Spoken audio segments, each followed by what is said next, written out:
Hello viewers, next part নিয়ে চলে এসেছি। প্রয়াগরাজে মেলার মধ্যে ঢুকেও গেছি। তো অনেকটাই হাঁটতে হয় মেলার মধ্যেটা, আমাদেরকে পুরোটাই হাঁটতে হবে, যে যতটা কাছে গাড়ি নিয়ে পৌঁছাও না কেন।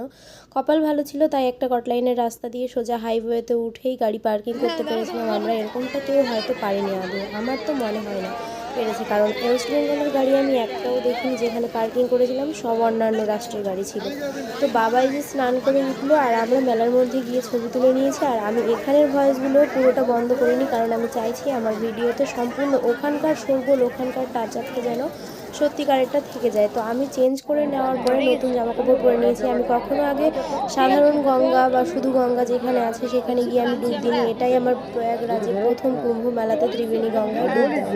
মা বাবা গেছিলো, আমার বাবা তো বিদেশেই ছিল, তো ওখানে গিয়ে একসঙ্গে আমাদের দেখা হয়েছে। তো আমার মা এখানে ফুল টুল সব কিছু দিয়ে নিল মা গঙ্গাকে, আর এটা হচ্ছে শাশুড়ি মাও দিয়ে নিল। দেখা হবে নেক্সট ভিডিও নিয়ে আসবো। তোমরা সুস্থ থেকো, ভালো থেকো, চ্যানেলটা সাবস্ক্রাইব।